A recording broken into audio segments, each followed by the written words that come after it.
Mid-career general surgery renegotiation, partnership track, wRVU appreciation, and subspecialty premiums. The 2025 National General Surgery data shows a spread between the new hire guaranteed compensation median of $406,817 and the incumbent median of $502,947, a gap of $96,130. That gap exists because incumbent surgeons have built referral networks, patient panels, and procedural reputations that took years to develop. The question for a surgeon at year 3 or year 5 of employment is whether the contract has been updated to reflect that growth, or whether the employer is still paying new hire economics for incumbent-level production. Most contracts are not automatically updated. You have to initiate the conversation. Here is the renegotiation framework for mid-career general surgeons. First, establish your production baseline. Pull your wRVU production for the past 2 to 3 years. Calculate your average annual wRVU output and compare it to the national median of 6,918. If you are producing at or above median, your compensation should reflect that. If your dollar per work RVU rate has not been updated since signing and national rates have risen, the 2025 national data shows median at $73.98, you may be generating the same work RVUs at a rate that no longer reflects market value. Second, evaluate the partnership or buy-in track. In independent surgical groups and multi-specialty practices with a partnership model, mid-career renegotiation often coincides with the transition from employed to partner status.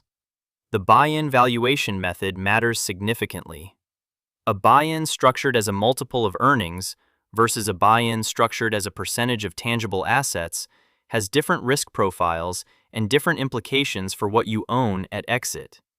Ask for the valuation formula in writing before engaging the partnership track conversation. Third, assess subspecialty premium eligibility. General surgery has meaningful subspecialty premium structures.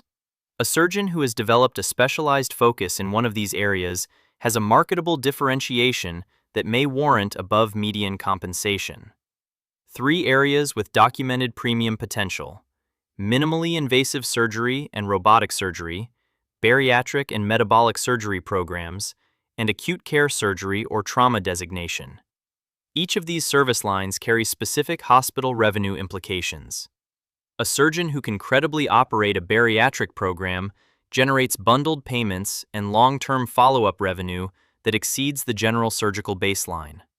A trauma-designated surgeon may carry heavier call, but also commands premium on-call rates.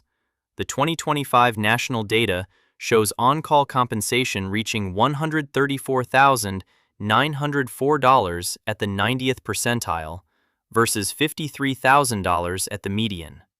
The difference between those two numbers is largely driven by call intensity and subspecialty designation. Fourth, use the new hire market as leverage.